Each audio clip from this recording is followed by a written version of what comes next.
Hello friends, வணக்கம் and welcome back to Shreya's cooking channel. இன்னைக்கு நாம white pasta sauce எப்படி பண்றதுன்னு பார்ப்போம். 250 grams பாஸ்தாக்கு தேவையான அளவு white sauce பண்ண போறேன். அதற்கு தேவையான பொருட்கள்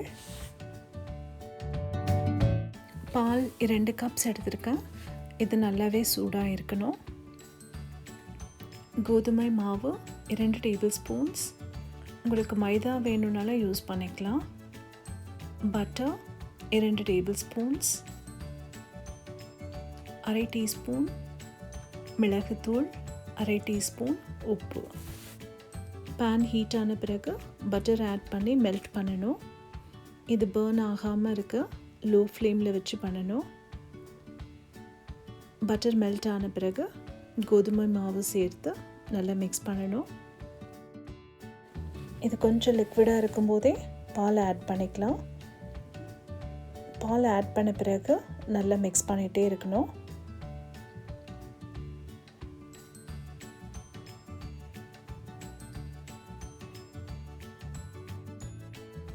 இதோட மிளகுத்தூள் உப்பு சேர்த்து நல்லா மிக்ஸ் பண்ணலாம். ஒயிட் சாஸ் கன்சிஸ்டன்சி வர வரைக்கும் பாயில் பண்ணணும்.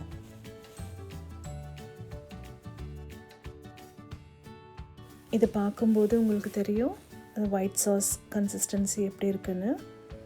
இந்த ஸ்டேஜில் நம்ம ஸ்டவ் ஆஃப் பண்ணிடலாம். இந்த ஒயிட் பாஸ்தா சாஸ் ஹோல் மில்கில் ட்ரை பண்ணால் ரொம்பவே டேஸ்டியாக இருக்கும். ஸோ இது கண்டிப்பாக ட்ரை பண்ணுங்கள். உங்களோட கமெண்ட்ஸ் எனக்கு போஸ்ட் பண்ணுங்கள். ஸ்ரேயாஸ் குக்கிங் சேனலுக்கும் சப்ஸ்கிரைப் பண்ணுங்கள். மறக்காமல் பெல் ஐக்கான் கிளிக் பண்ணிவிடுங்க. தேங்க்யூ ஃபார் வாட்சிங். Take care and stay safe.